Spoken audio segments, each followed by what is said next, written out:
Hadis kan? Ajaran hadis.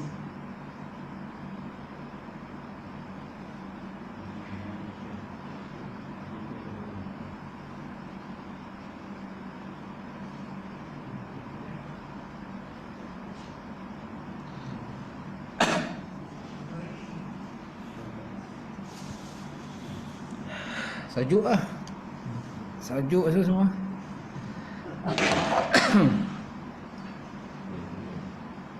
Ha? Sajuk. Kali buat kengkobar.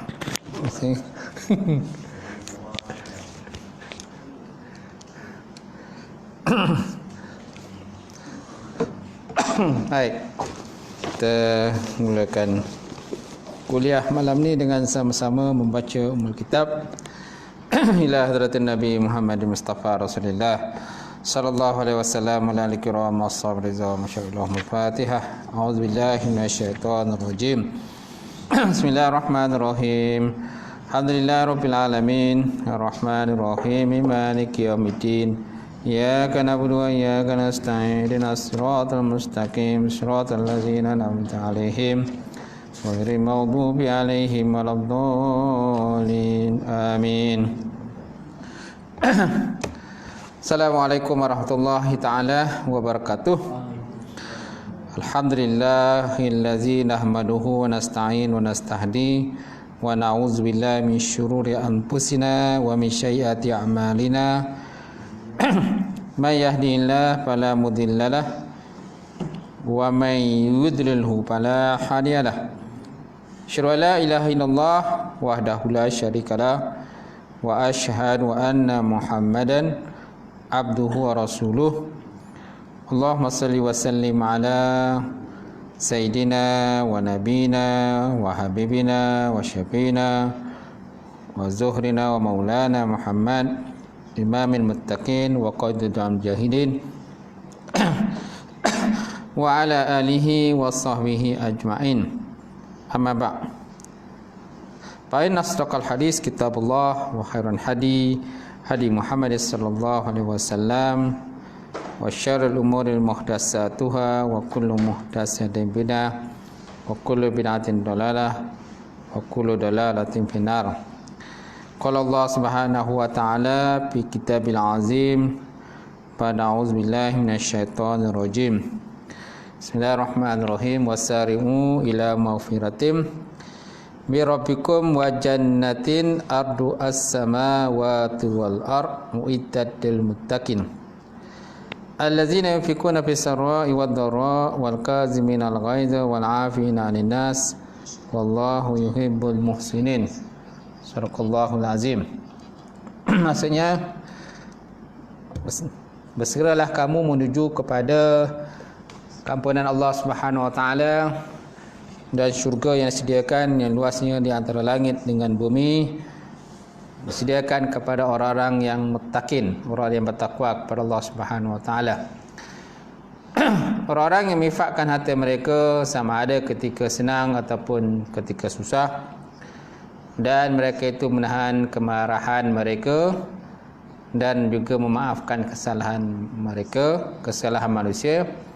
Wallahu yuhibbul muhsinin. Allah Taala mencintai orang-orang yang berbuat ihsan. Insya-Allah.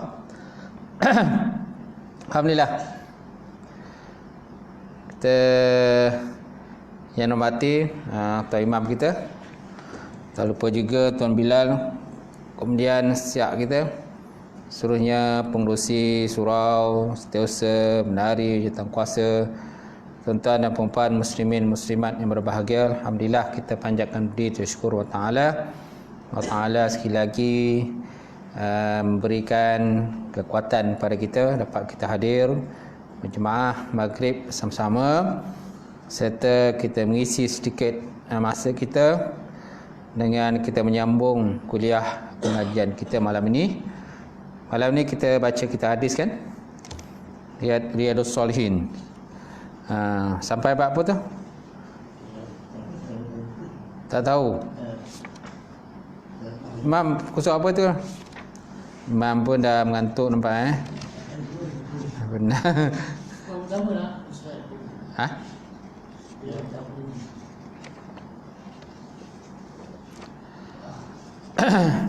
Hari itu rasa macam ada tanda hari tu mana dia?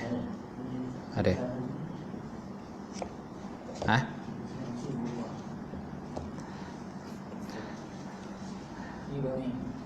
Tafakur. Tafakur.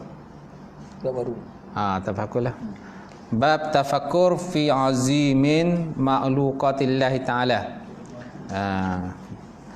Baik, insyaAllah malam ni kita masuk satu bab yang barulah, bab tafakur. Tafakur maksudnya tafakur lah, bertafakur, memikirkanlah, memikirkan. Bukan mana tafakur yang apa tu, bertafakur 5 minit kata kan, bertafakur 5 minit mengenangkan orang yang telah mati, kan? Bukan tu tafakur yang itulah. Itu tafakur jugalah.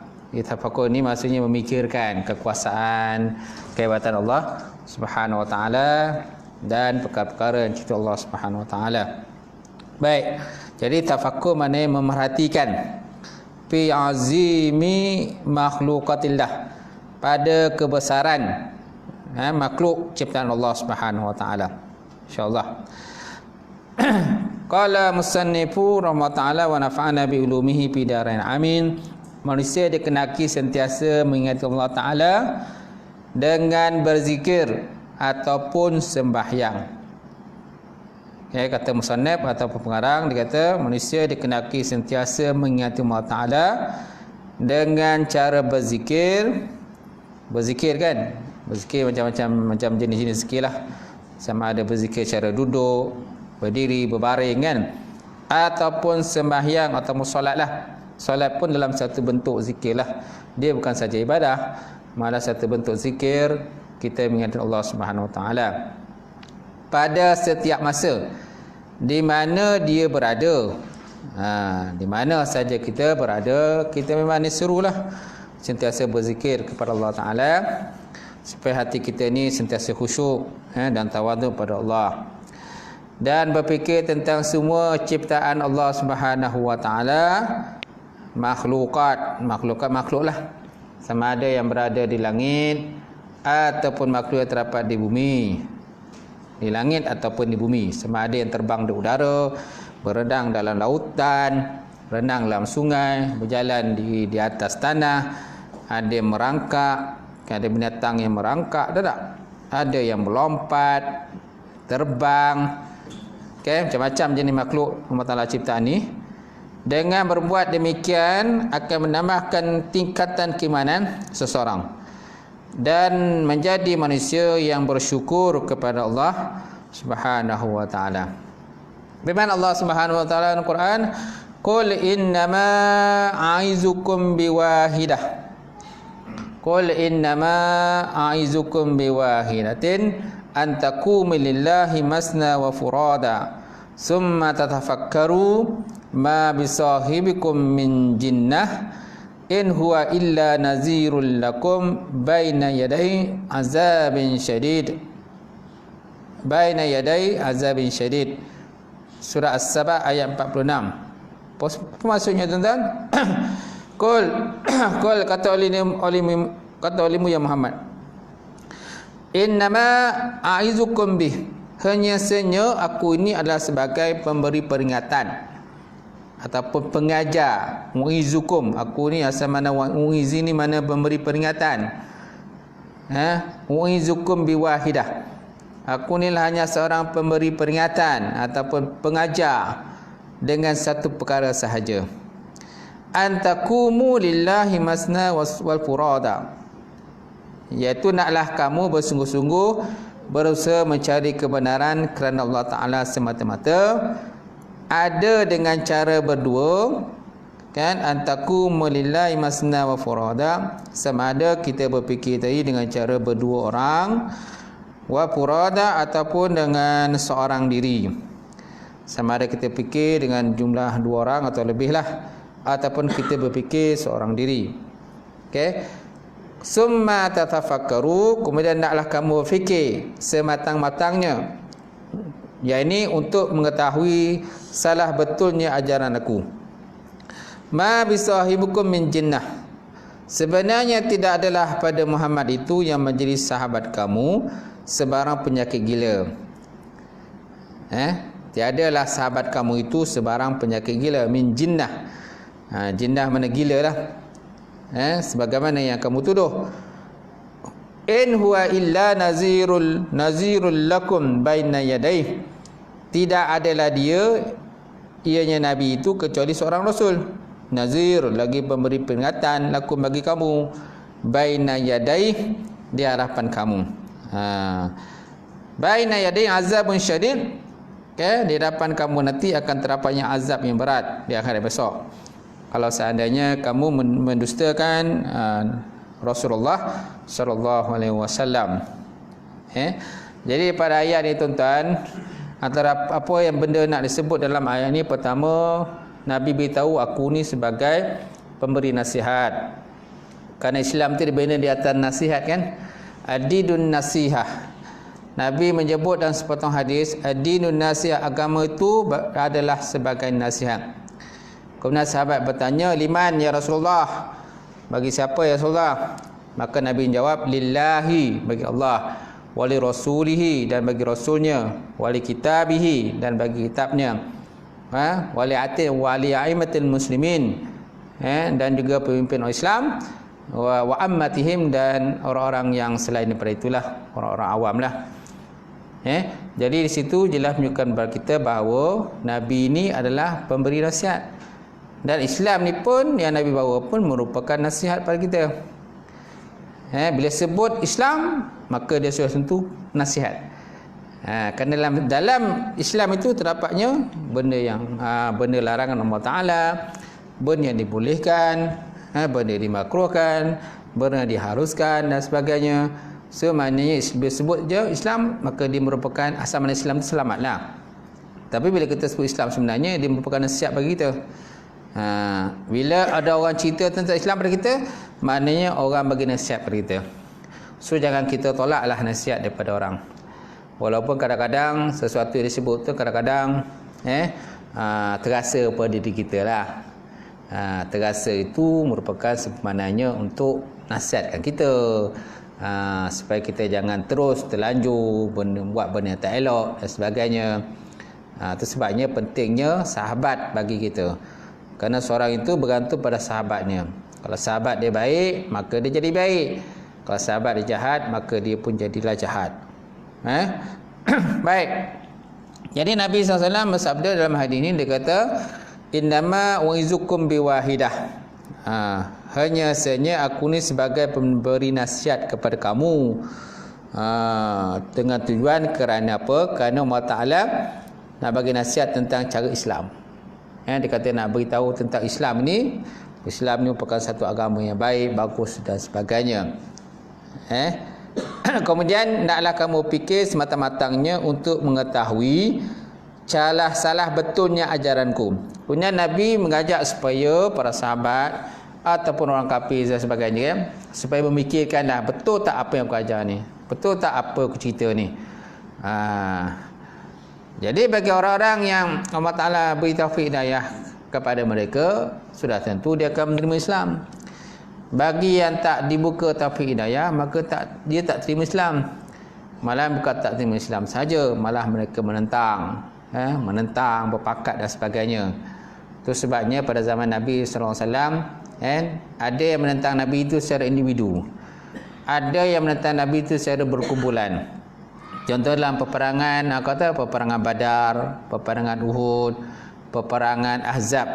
Ahzab tu maknanya kumpulan yang ramai, yang terdiri daripada orang kafir, musyrikin Mekah, kemudian bersama dengan orang Yahudi Madinah. Mereka bergabung untuk menyerang tentera Islam yang orang Islam terdapat di Madinah, kan? Itu dikatakan sebagai tentera Al-Ahzab. Jadi mereka bergabung untuk tentang Islam. Ada juga yang tidak bergabung untuk Islam, dia seseorang nak tentang. Contoh yang berlaku seperti seorang laki-laki yang mengejar Nabi tu. Mengejar Nabi ketika Nabi musafir, kan? Ada seorang lelaki yang cuba mengejar Nabi.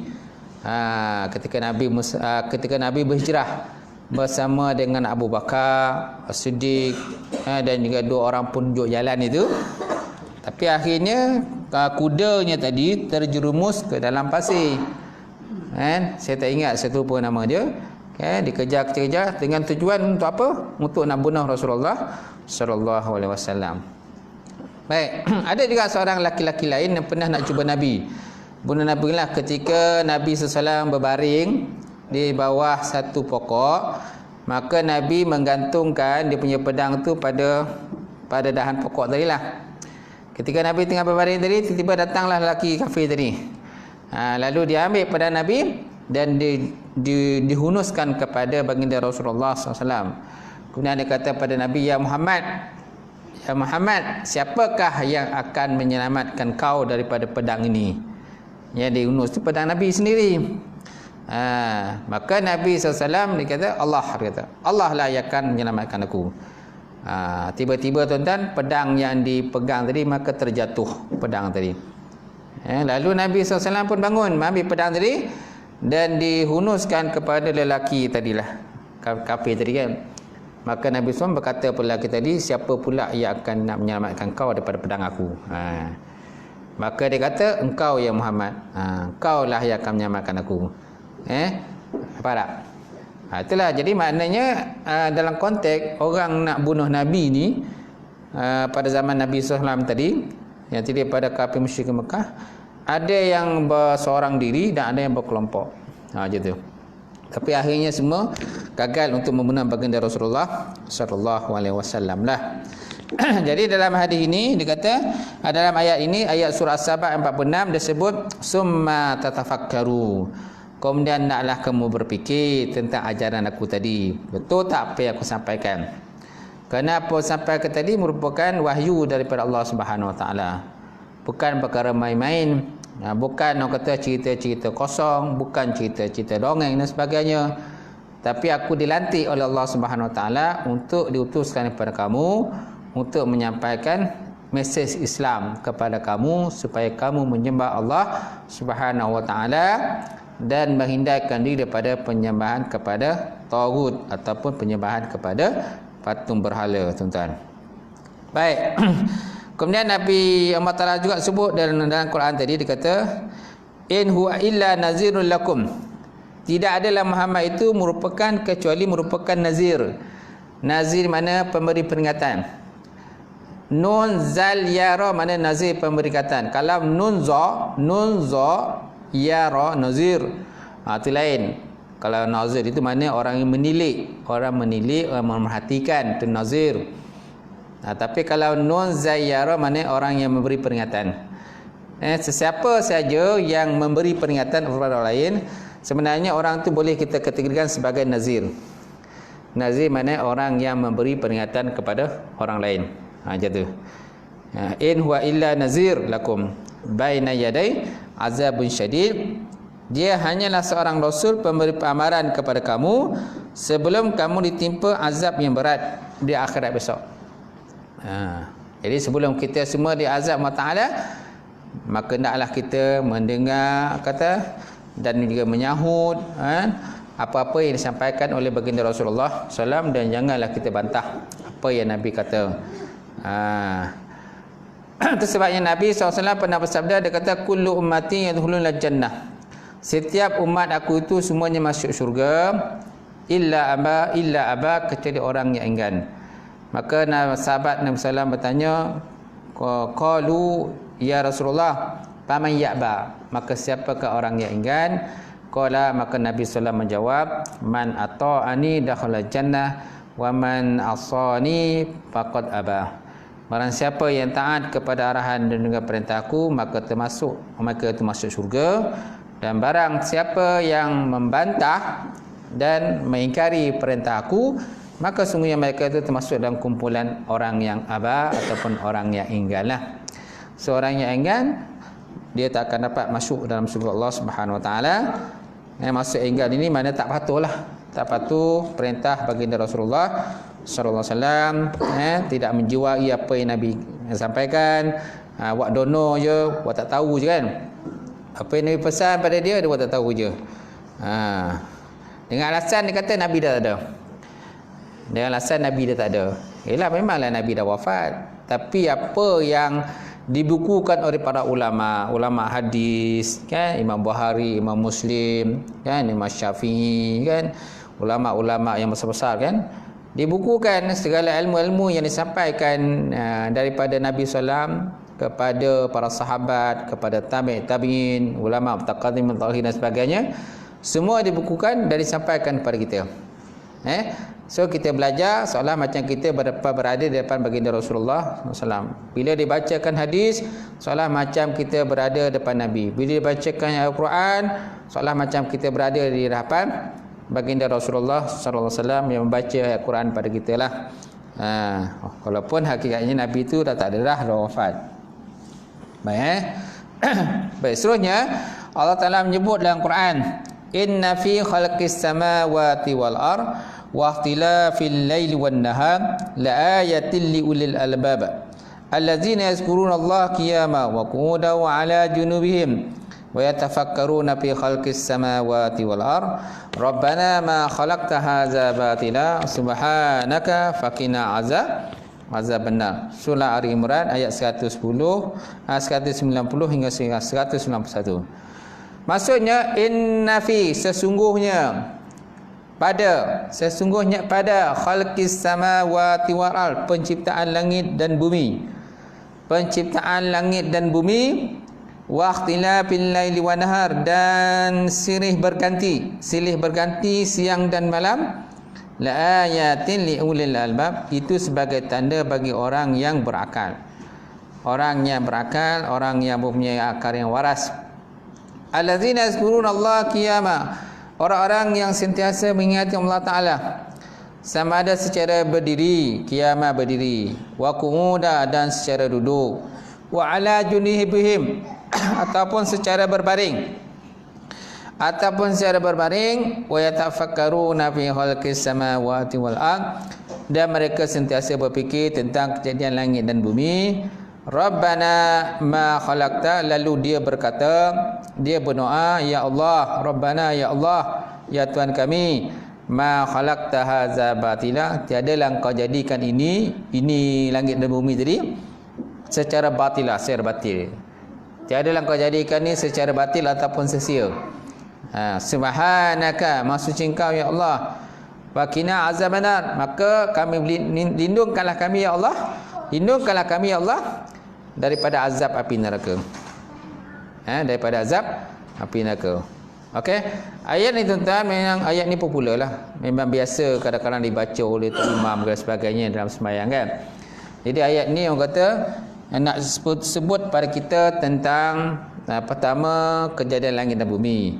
Kemudian nak cerita pada kita malam dan siang. Malam digunakan untuk kita berehat, bukan untuk bekerja. Walaupun ada manusia kadang-kadang malam pun bekerja, tetapi hakikat sebenarnya malam ni untuk berehat, beribadah kepada Allah Ta'ala. Siang sebenarnya untuk bekerja. Tapi kita dah terbalik zaman sekarang ni. Malam kita merayap, siang kita tidur. Sama macam musang lah. Musang kan, tahu tak musang? Musang dia keluar pada waktu malam, dia cari ayam untuk dia makan ayam, kan. Jadi siang dia tidur lah, berkeruh. Tapi sekarang disebabkan oleh suasana sekarang ni, malah kadang-kadang kita pun bekerja dengan syarikat yang non-Muslim, maka kita pun jadi macam itulah. Mana siang kita bekerja dan malam, siang kita tidur dan malam kita bekerja. Jadi kat situ tuan-tuan, ni nak cerita tentang, orang kata tentang alam semesta lah. Dalam ayat pertama ni nak cerita tentang alam semesta, kejadian langit dan bumi, dan silih berganti siang dan malam. Ni semua tanda bagi orang yang berfikir. Kalau orang berfikir, orang ada akal yang waras, dia sentiasa berfikir, kenapa lah Allah Ta'ala buat begini, Kalau tengok binatang tuan-tuan, kenapa binatang tu ada pelbagai-bagai jenis kategori binatang? Tahu tak? Ada binatang boleh terbang di udara. Macam mana dia boleh terbang di udara? Ada binatang tapi ada makanan dia. Binatang terbang di udara tu ada makanan dia. Binatang yang tinggal di laut pun ada makanan mereka. Binatang yang merayap-rayap ada makanan mereka. Ada binatang yang tak ada kaki, ular lah, tak ada kaki, tetap ada makanan mereka lah. Ada melakar orang Taala kan. Binatang yang duduk orang kata yang memang macam tupai, dia duduk atas pokok je. Terpakai kan? Monyet ke memang dia duduk atas pokok je, tapi tetap ada makanan bagi mereka lah. Kemudian kalau dalam rumah kita ni biasa binatang dalam rumah apa? Kucing ke cicak kan dia duduk kat dinding tu je. Dia melekap kat dinding tu je. Tapi dia tak makanan dia. Makanan dia ada kan. Benda yang terbang. Dia tak cicak tu dia tak terbang. Memanglah kita disunatkan bunuh cicak, tapi nak cerita pada gini tentang kelebihan cicak lah. Kalau cicak ni jahat juga kan, dia terberak sana terberak sini, kita pun kadang marah dengan cicak ni. Tapi Allah Ta'ala beri kelebihan dengan cicak tu, dia boleh melekap kat dinding, tapi makanan dia serangga yang terbang. Serangga yang terbang, tahu tak? Okey. Tu juga orang kata ular. Ular pun ada semua ular tu macam dalam ular tinggal dalam gua kan. Ular tinggal dalam gua tu kan dia punya makanan apa tu kan? Makanan kelawar tu. Kelawar yang terbang-terbang tu dalam gua tu. Tapi dia boleh dapat tangkap. Dia dapat tangkap ular. Dapat tangkap kelawar yang terbang dalam gua kan. Masya-Allah. Ada binatang yang apa lagi? Yang tidak ada mata pun ada. Binatang tidak ada mata. Contoh cacing tanah. Cacing tanah kan cacing yang duduk dalam tanah. Ada tak makanan dia tuan-tuan? Ada kan? Ada tak mata dia? Tuan-tuan pernah tengok tak mata cacing tanah? Pernah tengok tak mata cacing tanah? Pernah tengok tak? Tak pernah tengok kan? Saya pun tak pernah tengok. Kemudian orang kata lintah. Lintah tu pernah nampak tak mata lintah? Saya tak pernah tengok pun mata lintah tu. Tapi makanan dia tak? Makanan apa? Makanan dia darah. Kan? Dia lintah tu dia tinggal dalam air tu. Tinggal dalam air, dalam paya kan. Dalam bonda lah istilah kita kan. Tapi makanan dia apa? Makanan dia apa? Darah kan? Makanan darah.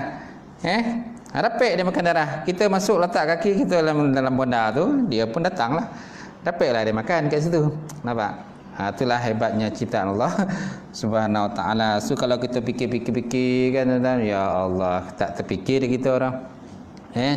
Jadi kemudian binatang apa lagi tuan-tuan? Binatang yang ada dua alam. Binatang ada dua alam kan, seperti buaya, dia duduk dalam dua alam. Dia boleh duduk dalam air dan juga boleh duduk ke atas darat. Nampak? Kalau kita tuan-tuan, kita hanya boleh duduk di atas darat. Kita tak boleh duduk dalam air. Kalau duduk dalam air pun tak boleh lama-lama lah. Kalau duduk lama-lama, lomeh lah kita, mampus lah kita kojol kat situ. Kenapa? Allah Ta'ala memang dah ceritakan kita ni memang hidup di atas darat yang memerlukan pada udara. Ada juga binatang yang memang duduk dalam air je, dia tak boleh duduk atas darat.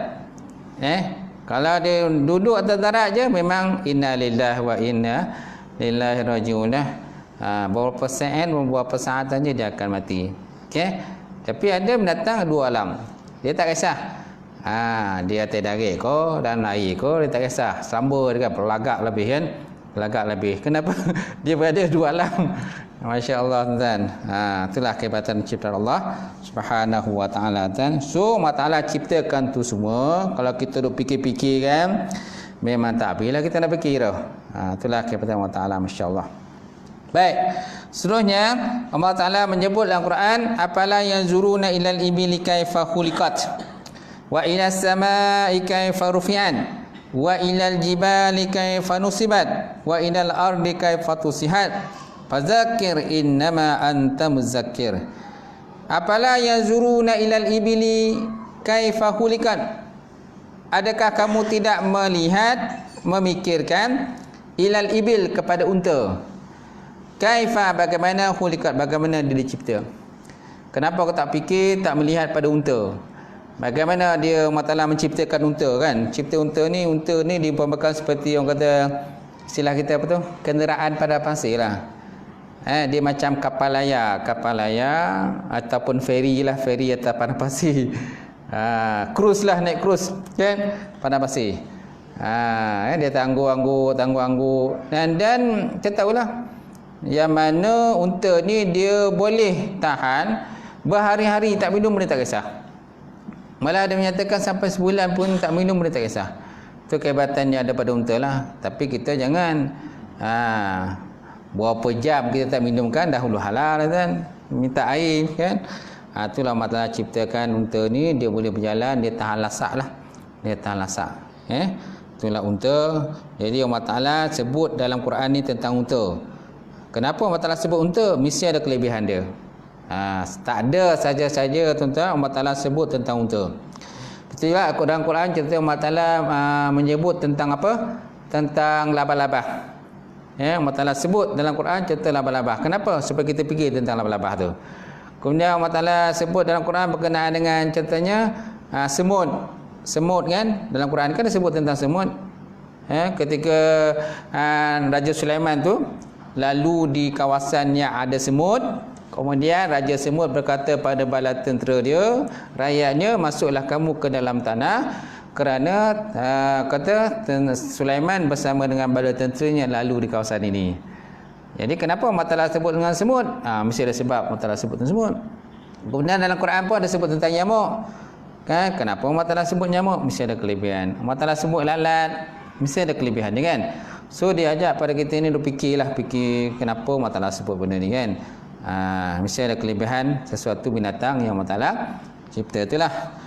Kan? Kemudian lebah. Dalam Quran pun ada surah lebah kan, An-Nahlu, surah An-Nahlu, surah lebah dalam Quran.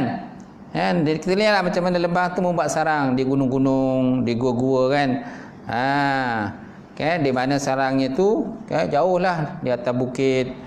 So, kemudian manusia pergi ambil dia punya madu dia dan digunakan untuk perubatan, untuk kita minum dan sebagainya. Nampak?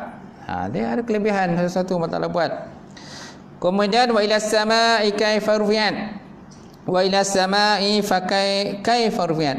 Dan kepada langit, kita fikirkan bagaimana rufi'at, bagaimana dia ditegakkan.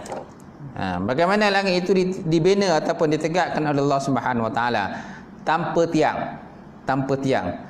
Sepatutnya kalau satu benda tanpa tiang mustahil lah. Rumah kita tuan-tuan kita buat tanpa tiang. Boleh tak rumah kita terbina? Tak boleh. Mesti ada tiang dia kan, tiang utama dia tengah-tengah lah kan, mesti ada dinding. Kalau tanpa dinding, sudah tentu kita tak boleh nak pasang pintu. Tanpa dinding sudah tentu kita tak boleh nak pasang tingkap. Kemudian tanpa dinding maka kita tak boleh nak pisah-pisahkan bilik-bilik dan sebagainya. So asal dinding itu pun berdasarkan pada tiang. Tiang itu dia kan sebagai pondak kan, pondasi dia kan. Dengan tiang lah maka dapat kita pasang dinding, dan dengan nyala dinding kita dapat pasang kata cermin dia kan, tingkap dia, macam-macam lah. Lepas tu kita pasang pula atap dia. Atap dia, maka terbinalah sebuah rumah lah sebagainya. Jadi langit tidak. Langit tidak. Langit dia tidak bertiang. Itulah. Dan dia tidak pernah jatuh. Tak pernah jatuh. Kecuali besok, akhirat besok, maka langit akan jatuh berguguran. Bintang-bintang berguguran, jatuh, habis semua. Wa ila samai kaifa rufi'at. Wa ila jibali kaifa nusibat. Dan kepada gunung pula tuan-tuan, kita fikir pula. Dan keadaan gunung itu bagaimana ia ditegakkan. Bagaimana gunung itu ditegakkan juga kita fikirlah. Dan gunakan gunung itu digunakan untuk sebagai apa? Sebagai pasak. Gunung tu dipampangkan seperti pasak kepada bumi. Kalau seandainya pasak itu ditarah, diratakan dan sebagainya, maka sudah tentu lama-kelamaan akan berlakulah gegaran kepada bumi, gempa bumi dan sebagainya. Zaman sekarang ni banyaklah gunung-gunung kan, bukit-bukit yang diratakan dengan tujuan untuk pembinaan, untuk kemajuan dan sebagainya. Tapi sebenarnya kan gunung-gunung itu kalau ditarah sebenarnya akan menghilangkan pasak kepada bumi. Masya-Allah. Kemudian wa ilal ardi kaifa sutihat. Dan kepada bumi, kamu lihat pula bagaimana bumi tadi dihamparkan. Bagaimana bumi itu dihamparkan tuan-tuan. Tuan-tuan lihatlah bumi ni. Yang merata kan. Di depan mata kita. Kan dengan bumi lah maka kita dapat pergi ke mana. Kan? Di bumi lah terdapatnya kata gunung ganang, lautan dan sebagainya. Walaupun hakikat sebenarnya bumi itu bulat, tapi disebut dalam Quran ni bumi itu sebagai hamparan. Kenapa? Kerana kita tengok daripada sudut yang lain, bumi ini macam hamparan pada kita. Dengan para tadi kita dapatlah bergerak daripada satu tempat lain. Dan kita ni pun asalnya kita ni bukan daripada bumi pun. Kita ni daripada Nabi Adam AS dengan Siti Hawa. Asalnya kita ni dulu nenek moyang kita duduk dalam syurga. Asal duduk dalam syurga. Tetapi disebabkan oleh tidak patuh kepada arahan Allah Subhanahu Wa Taala, di mana Siti Hawa dan juga Nabi Ayam tidak dibenarkan untuk makan buah khuldi, buah yang dilarang oleh Allah Subhanahu Wa Taala, tapi mereka makan buah khuldi tadi. Akhirnya terbukalah semua pakaian-pakaian mereka. Kemudian Allah Taala perintahkan supaya kamu turunlah ke bumi, ke dunia. Jadi asalnya kita daripada syurga. Ada juga orang menyalahkan Nabi Adam. Kenapalah Adam ni pergi makan buah khuldi? Kenapalah Siti Hawa ni moyang kita ni makan buah khuldi? Kalau dia tak makan dulu kan kita semua dalam syurga, gitu kan? Kalau Nabi Adam dulu tak makan buah khuldi, tentulah kita semua dalam syurga kan? Masya Allah kan, ini persoalan dia lah. Terfikir dia macam tu lah. Memanglah, kalau Nabi Adam tak makan, memang kita dalam syurga. Tapi Allah Ta'ala, takdir Allah Ta'ala itu menentukan segala yang berlaku lah. Apa yang benar berlaku itulah pun ditulis dalam ilmu Allah Subhanahu Wa Ta'ala. Sebelum Nabi Adam diciptakan pun Allah dah tahu dah. Sebelum kita diciptakan, Allah Ta'ala tahu dah kita ni akan duduk di mana. Sebelum Nabi Adam diciptakan, siapa kaum sebelum Nabi Adam itu pun Allah Ta'ala tahu dah. Siapa sebelum kaum Nabi Adam, siapa yang duduk dalam bumi ini sebelum Nabi Adam, semua berada dalam ilmu Allah Subhanahu Wa Ta'ala. Dan di mana Nabi Adam itu diturunkan ke bumi, semuanya berada dalam ilmu Allah Subhanahu Wa Ta'ala. Tak boleh kita nafikan, insya-Allah. Wa ilal ardi kaifa sutihat fazakir. Oleh itu Allah Ta'ala sebut dengan Quran, dia kata fazakir innama anta muzakkir. Oleh itu naklah kamu memberi peringatan, kan? Fazakir, berilah peringatan wahai Muhammad. Orang-orang yang beriman, berilah peringatan. Innama anta muzakkir, sesungguhnya engkaulah sebagai muzakkir. Apa maksud muzakkir, tuan-tuan? Orang yang memberi peringatan. Kerana sesungguhnya engkau adalah seorang rasul yang memberi peringatan. Asal ayat ini ditujukan kepada baginda Rasulullah SAW. Dalam Quran, tuan-tuan, banyak ayat sebenarnya tuju pada Nabi. Tetapi kan, dia bukan sengaja, walaupun segi ayat sebenarnya tuju pada Nabi, tetapi sebenarnya tujukan juga kepada umat baginda Rasulullah sallallahu alaihi wasallam dah. Kerana kaedah menyebutkan al-ibaratu bi umumil lafzi la bi khususin sebab. Al-ibaratu bermula ibarat ataupun ungkapan itu, al-ibaratu bi umumil lafzi ditinjau kepada lafaznya umum, bukan dengan sebab yang khusus. Bukan sebab yang khusus. Asal sesuatu ayat itu turun kadang-kadang disebabkan oleh sesuatu perkara yang berlaku lah. Contohnya ayat 7 pada Nabi, disebabkan Nabi begini-begini, maka ayat turun pada Nabi. Kalau kita tinjau pada tujuan asal ayat itu tuju pada Nabi. Tetapi bila Nabi dah wafat, maka ditujukan kepada umat baginda Rasulullah sallallahu alaihi wasallam lah. Sesuai dengan kaedah tadi, al-ibaratu bi humumil lafzi la bi khusus sebab. Sesuatu ibarat ataupun ungkapan tadi hanya ditinjau kepada lafaznya umum, bukan dengan sebab yang khusus. Memang sebab turun pada Rasul Nabi. Kita lihat dengan ayat yang lain. Kadang-kadang ayat itu berkenaan dengan umat dahulu. Umat Nabi Hud alaihissalam, umat Bani Israel, umat Nabi Musa alaihissalam, umat Nabi Nuh alaihissalam. Asal ayat itu juga pada umat tadi.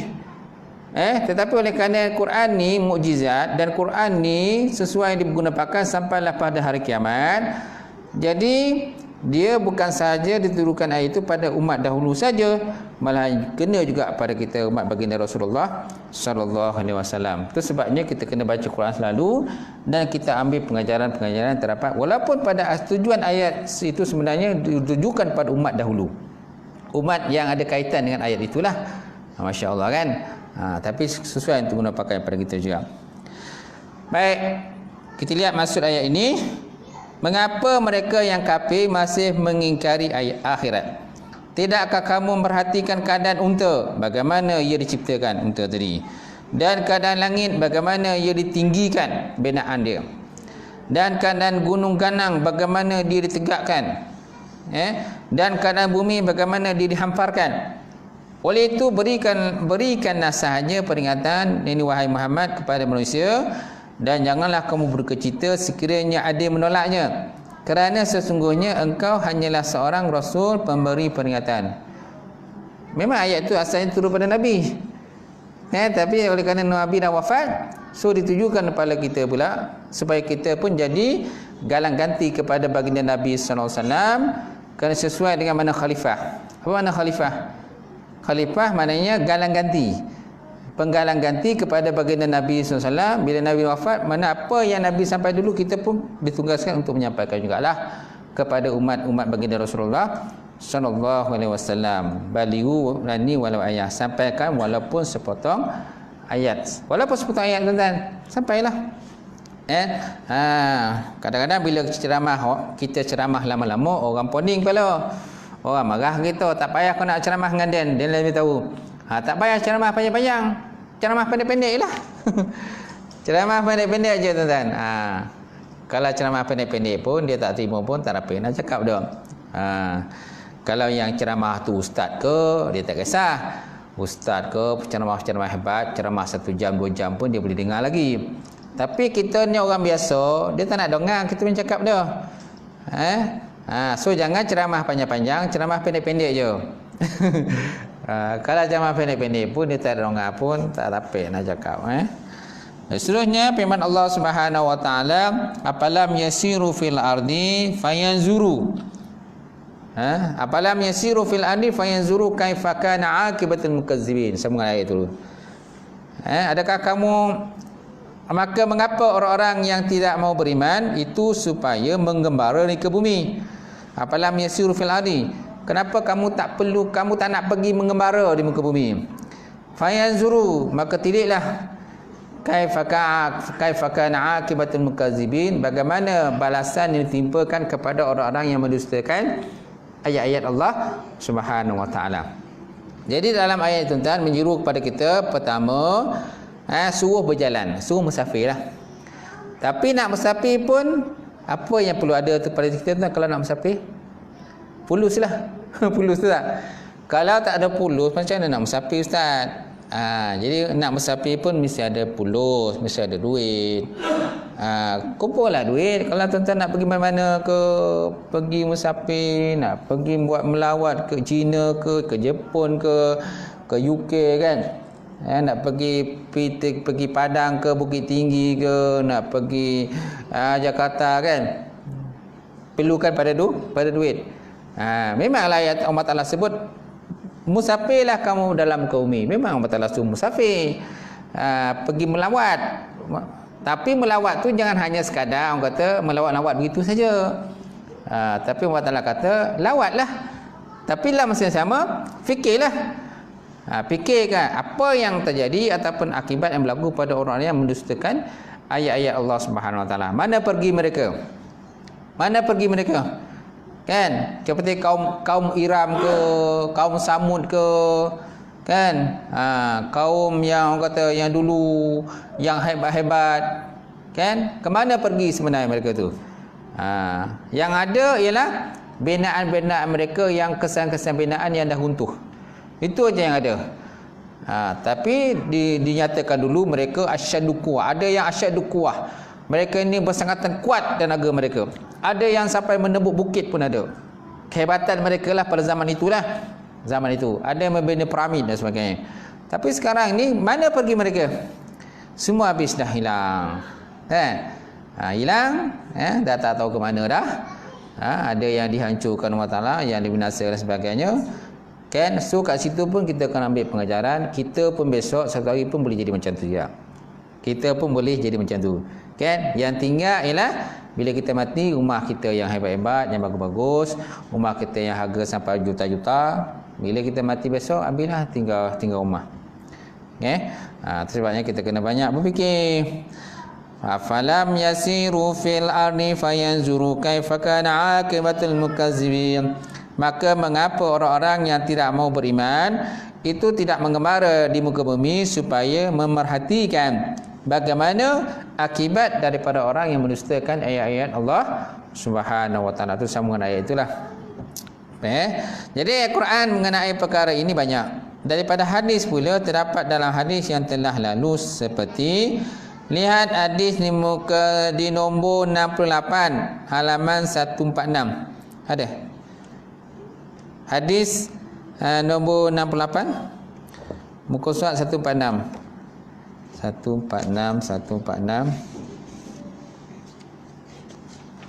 ada.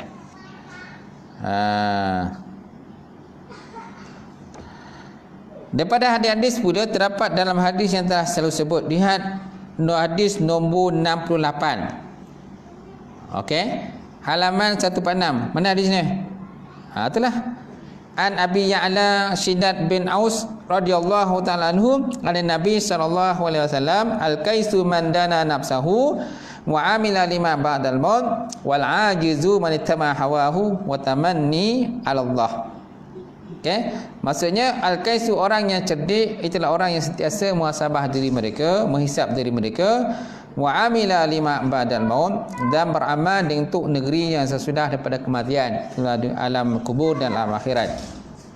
Wal ajizu, sedangkan orang yang lemah, wal ajiz mana orang lemah, ada sebagian riwayat menyatakan wal ahmak, orang bodoh. Manittaba hawahu, iaitulah orang yang sentiasa suka mengikut hawa nafsunya, kehendak hawa nafsunya.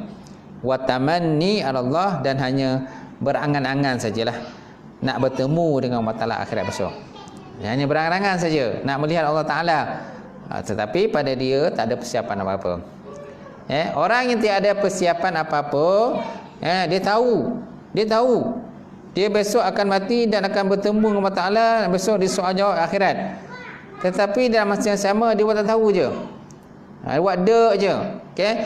Orang ni diumpamakan seperti disebut dalam hadis, orang ni diumpamakan seperti menempa besi yang telah pun sejuk. Menempa besi yang telah sejuk. Susah tak kita nak tempa besi yang telah sejuk? Susah. Kalau kita nak tempa besi ataupun kita nak olah besi, kita nak bentuk besi, kan? Naklah besi tu dalam keadaan panas. Cuba tengok kalau tukang besi tu, orang yang tukang besi kan, dia akan bakar besi tu sampai berapa darjah Fahrenheit tu, sampaikan besi tu jadi merah tuan-tuan, merah menyala kan. Bila dah merah tu dia keluarkan, masa itulah dia akan ketuk. Nak jadikan apa?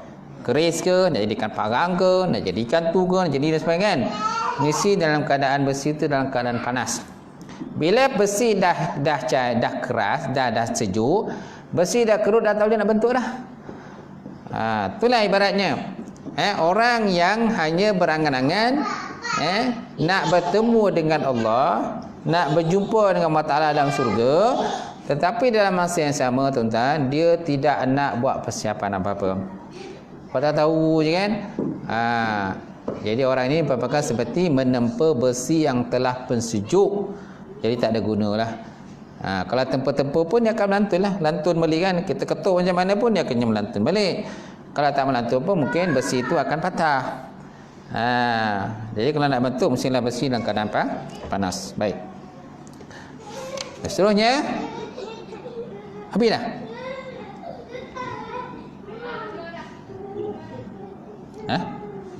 Cukup? Cukup kan? Besok dah masuk tajuk baru tu. Bab mubadirah alal khairin, bab bersegera melakukan kebaikan. Cukup sampai itu.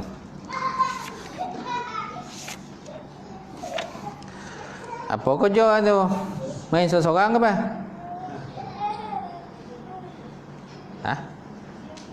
Dah? Cukup? Ada soalan ke? Perempuan ada soalan? Tak ada? Tak ada soalan?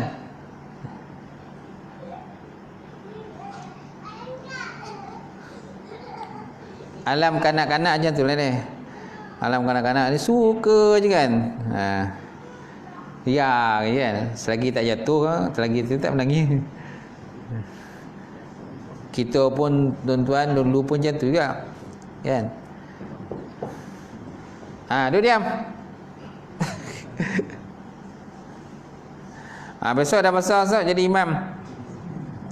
Jadi imam, jadi Bilal, jadi Hafiz, kan dah besar so.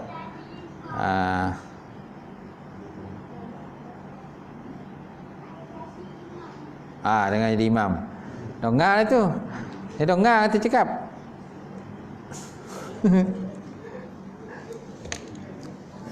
Okey, ada soalan tak? Tak ada Okey, tak ada. Sekian malam ni perbincangan kita. InsyaAllah akan datang kita masuk lagi perbincangan yang baru. Mubadirah ala khairi, bersegera pada melakukan kebaikan insyaAllah. A'udzubillahi minasyaitonirrajim. Bismillahirrahmanirrahim. Alhamdulillahi rabbil alamin. Wassalatu wassalamu ala asyrafil mursalin wa ala alihi washabihi ajmain. Allahumma zidna ilman nafi'a wa yaqinan sadiqa ma lam taqabbala rizqan halalan mubarakatan katsira wa zidna fataya alim nawilana qulubana bi nuri ma'rifataka wa tahlana fil arifin. Allahumma faqihna fid din, Allahumma faqihna fid din. Allahumma faqihna fid din wa alimna ta'wil ya arhamar rahimin. Allahumma inna na'udzubika min ilmin la yarfa' wa min nafsin la tashba wa min qabrin la yasha wa min du'ain istajaba laha ya arhamar rahimin. Rabbana zidna ilma, Rabbana zidna ilma, Rabbana zidna ilma. Wa sallallahu ala sayyidina Muhammadin wa ala alihi washabihi ajmain. Subhana rabbika rabbil izzati amma yasifun wa salamun alal mursalin. Alhamdulillahi rabbil alamin. Taqabbalallahu minkum.